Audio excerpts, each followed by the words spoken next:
Welcome back to another episode of Fresh Off the Set. I'm Sarah Jenkins. And I'm Brooke Mangum. Thank you so much for joining us today. And today we're going to be talking about a topic that I think that we're hearing a lot more and more about. Unfortunately, I sat down with Neve Schulman of Catfish fame, and he is like telling us about all the different scams that have been emerging in recent years. It was really eye-opening. It's crazy. I think there's even when your phone starts ringing now and you'll look and it used to be just like a spammer call, even says like potential scam. Right. Scam likely. Yes. And the fact that we even have that shows you how likely you are to be scammed. And it can happen to anyone. It can happen in person. It can happen online.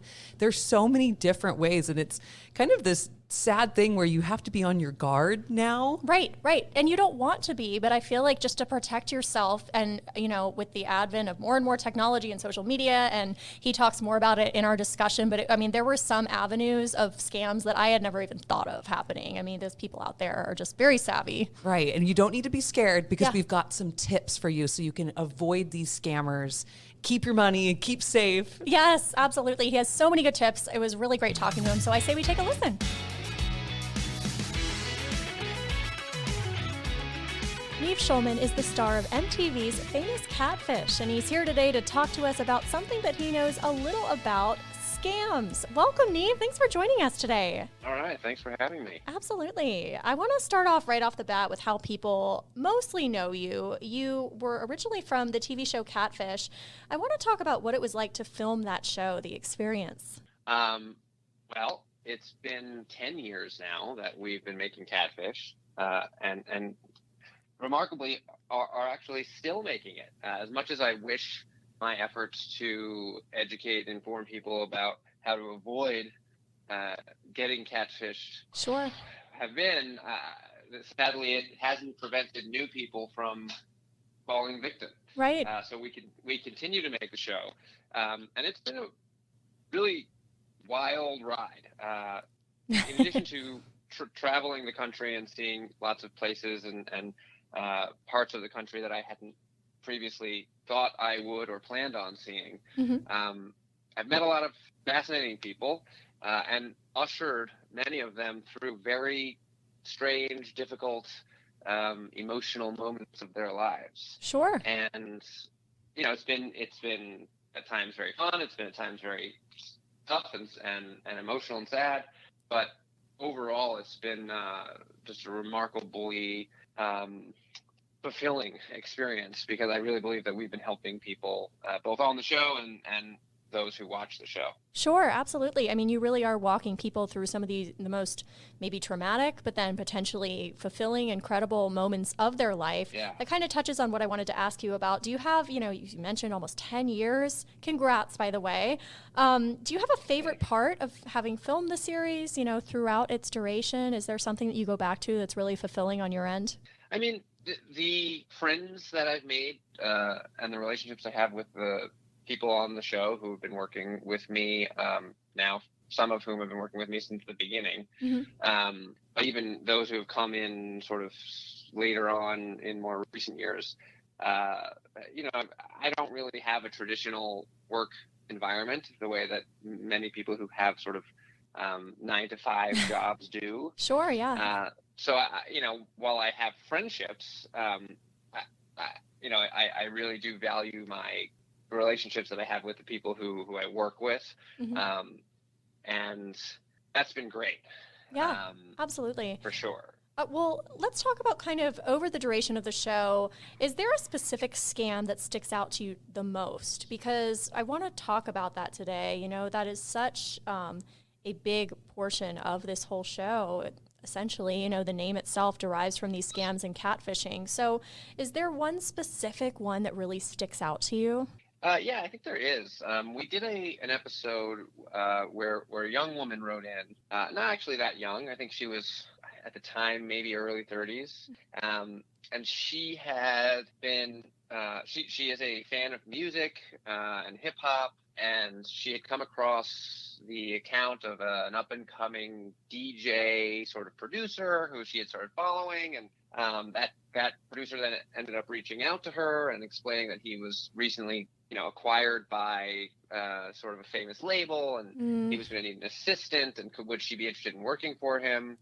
Anyway, yeah, she ended up agreeing, and on his behalf, started helping him set up appearances, obviously, DJ related stuff, speaking at schools, all kinds of things, booking hotels and limousines and security. Right. And taking that very seriously, it sounds like, because she thought it was legitimate. Well, she thought it was legit, and all sort of on the promise that eventually her checks would come from the label and that she would be reimbursed for any out-of-pocket expenses. Right. Anyway, it turns out that the young man was not, in fact, a DJ, had no experience, and was just really kind of a con artist. Yeah. And though he didn't, steal necessarily money from her, he got a lot of people, including her, to front the costs of things that he needed: transportation, security, hotels, bottle service at clubs, all again on the promise that they would be paid by the label. And he even had set up fake email accounts for people from the label. Wow. That he would use, and he had a second phone number where he would call with a different accent to reassure them from the what's the word I'm looking for, like the finance department at the label. Right. The separate, whatever, the intricacies of a legitimate business corporation. So and over the course of the year or two that he was doing this, I think he racked up, somewhere to the tune of $50,000 or $60,000 worth of scam money. Right. So heartbreaking. Anyway, so that was really tough, because these are small businesses, limo drivers and security people who work for themselves that had spent hours and hours working for this kid and just never got paid. Right. And these, as you mentioned, these people are hardworking and they're trusting, and they're putting in these hours and this time, and it's really difficult to see. But I think that this show, that's why part of why it's so compelling is it makes you realize that because these scammers are so sophisticated, it could truly happen to anyone. And you've since built this career off busting scammers, catfishers. You went through your own catfishing story, which I think a lot of people are familiar with. But did you ever think you would end up here today? No, not in the least. Yeah. And it's funny. I think the experience that I had, which led very unexpectedly to me becoming the sort of sounding board for other people's strange internet relationships that then turned into a show. I tried to kind of impart that possibility to all the people who come on the show as well, that while this moment that they're in right now is heartbreaking, and they feel embarrassed and humiliated, and there's a tremendous sense of loss at the relationship that they thought they were in, and the future that they were going to have, it's also an opportunity. It's also one door closing, another opening. There's something here to be gleaned. There's an opportunity to be had. There's a lesson to be learned, and I hope, though unlikely, that everyone who comes on the show will get their own subsequent TV show, that some good can come out of it if you take the right approach and kind of have the right frame of mind. Yeah, I think that's so important that you kind of look at it in that positive light, because what could have been a really devastating experience, or can be for these people who've undergone being catfished or scammed, it's really important to see the light at the end of the tunnel, and probably moving forward, just be a little more skeptical of people. And I want to talk about scams because they're really more prevalent now than ever. You have a couple different ones that I know you kind of can talk to people about how to avoid, but let's start with romance scams. Are there signs that we can look for to kind of avoid these? Yeah, absolutely. So, romance scams are tough because they don't always necessarily start as romance scams. A lot of people assume romance scams sort of happens on a dating app or website, but in fact, a lot of them initiate in very sort of social, non-romantic ways. It could just be a random friend request on Facebook or Instagram, a compliment on a video, a friendship starts, you have feels as though you've made a friend who just becomes sort of a pen pal. Right. And over time, that friendship sort of intensity increases and then transitions into flirtation sort of, and then romance. So it's hard to necessarily spot them right off the bat. You're not going to get an email that just says, "Hey, I'm in love with you. Let's be together and get married. Send me money." It's like, it doesn't happen like that. Right. If only it were that straightforward, it'd be easier to see. Right. Right. So the trick is reminding yourself at the early stages of a new friendship or correspondence with someone you've not yet met in person, who may not have any real connection to your life, just that, this is something that, while could be perfectly innocent and positive, could also not be. And Right. I think just keeping that, the first thing you can do is just keep that in mind, that as much as we all hope to be able to trust each other and expect the best from people, the reality is, if you're getting an unwarranted or an unsolicited message, or someone's giving you a lot of attention, like, just remember, you don't exactly know what their intentions are. Right. Obviously, go ahead. Just kind of keeping that skepticism, because if someone's yeah. coming out of the blue, it's important to kind of ask those questions, right? For sure. Anyway, and then, there are some, easier small things in terms of verifying their identity. It can be a little awkward or uncomfortable to sort of ask those things, but, if you're invested in someone and connected to them in a romantic way, it shouldn't be a question mark whether or not they are who they say they are. They should be able to video chat with you. Right. They should be able to provide you with some information, some specific information about where they work, or where they live, their birthday. You shouldn't. If asked what you know about them, you have a hard time coming up with any specific answers. That's a red flag. Right. That pushback shouldn't be an issue, because if you're legitimately who you say you are, then that shouldn't be a problem at all. Well, it may not even necessarily be pushback. They just might not offer a lot of information about themselves, because it tends to be that with romance scams, one of their most effective tactics is to really ask you questions about yourself and make you feel as though they're very interested in you and wanting to listen to you, which is something that very few people have. So they're often so enamored by that quality in the person. Oh, they're such a great listener. I can talk to them about anything. And then you say, well, what do you know about them? And often people will say, well, it's funny. I never really even thought to ask them about themselves. Right. And if you're coming from a place of loneliness, I would imagine, you're welcoming just the company, the virtual company, and having that person who you feel like is listening to you. Exactly. I would just say lastly, when it comes to any scam, especially with romance scams, what generally then happens is, once your trust has been gained and you're, invested in the relationship, that's when sort of trauma and disaster strikes, right? Whether it's financial or health or car accident or some family issue, as soon as the person starts, bringing up issues that are sympathetic and require both emotional and financial support, that's when you have to start to wonder, like, wow, what are the chances that this person all of a sudden is having this issue and needs me to help them? Right. I'm so glad you brought that up, because that's kind of the second piece, right? It's in getting people's trust and making them feel close to you, and then inevitably some sort of kind of hook, line, sinker catastrophe that's going on. I want to talk about other kind of scams that people can look out for in addition, and I feel like there's probably some crossover, but in the virtual space, for instance, Facebook Marketplace, there's a lot of scams going on there. Are there different ways to avoid those than you would romance scams, or are they all kind of similar tools that you would give to people? Well, in regards to the Facebook, or I should say, any kind of marketplace, online sale or purchase platform, we are seeing a lot of people getting scammed there too. And the tactics are specific in that case. So one thing that we're seeing a lot of is people will try to get you to leave the platform you're on. So whether it's renting a house or a property on Airbnb, or buying something on eBay, whatever it might be, as soon as a seller or buyer says, hey, you know what, why don't we make this exchange off of the platform, or you can pay me sort of, privately, to avoid any kind of fees, or I could give you a discount.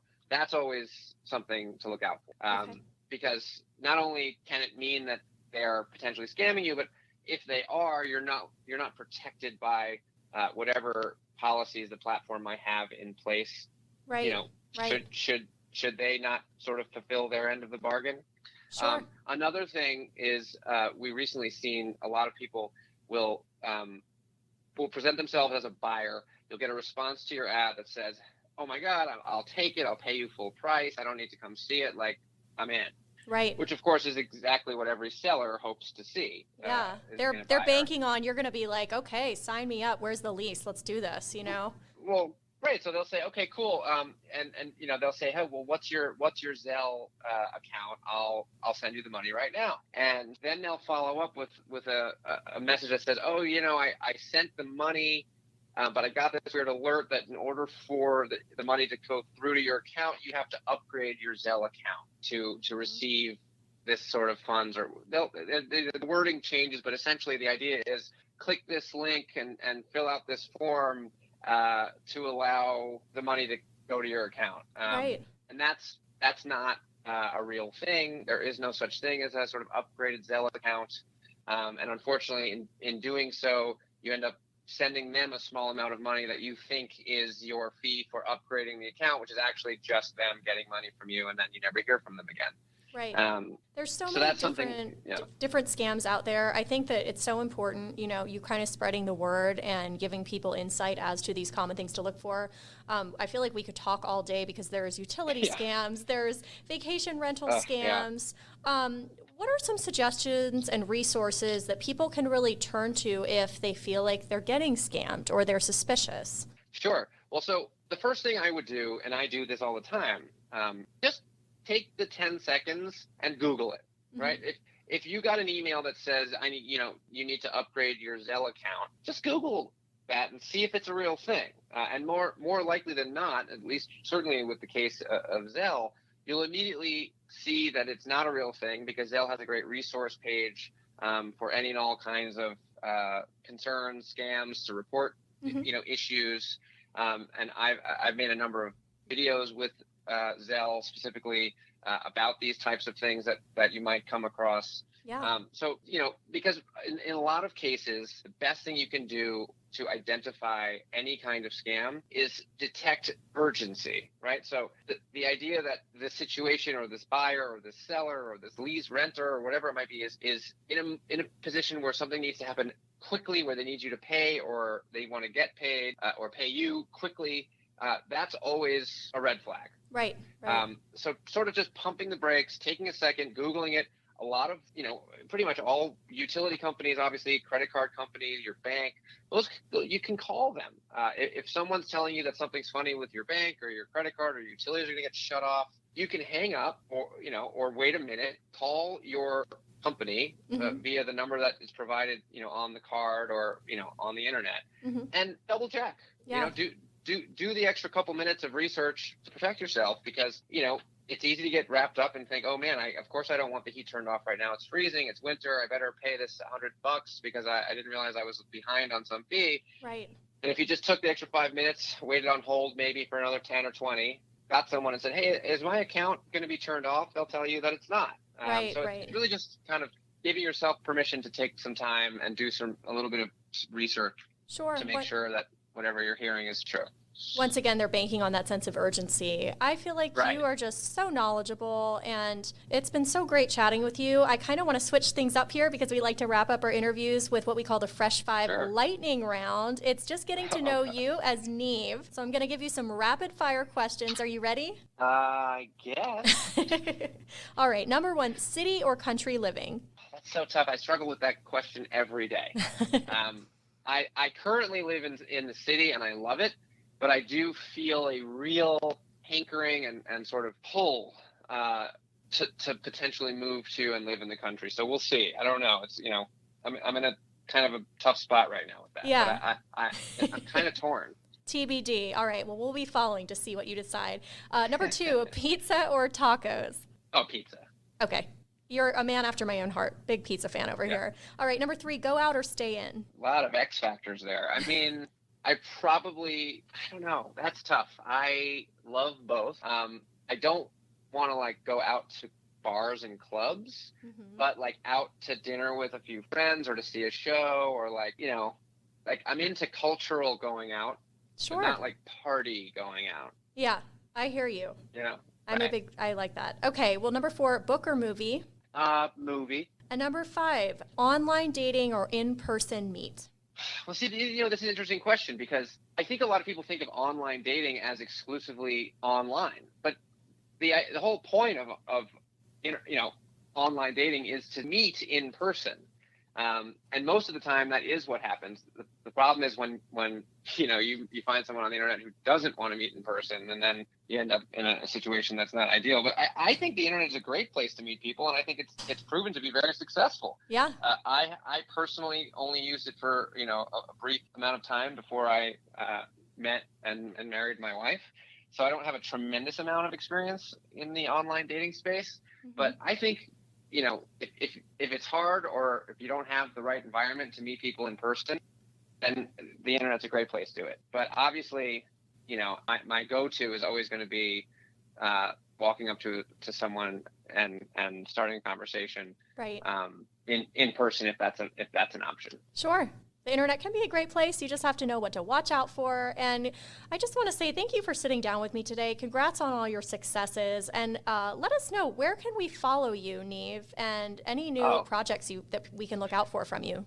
Yeah, sure. I can be found on pretty much all social media platforms just by searching Neve Schulman. And right now, in addition to my ongoing television show, my next sort of project, if you will, is I'm training to run my 6th New York City marathon. Wow. And Congrats. this year I'm trying to sort of set a new personal record, and I'm actually running for Under Armour. So I've got my sort of first athletic sponsorship deal, if you will, endorsement. So that's something that I'm really excited about and focused on and working hard for. Oh man, I am a sometimes runner, but you are goals. That's great. Well, again, we really appreciate having you on, and I think you've been changing lives for a decade now, so it's just really great to speak with you. Thanks. Thank you again. My pleasure.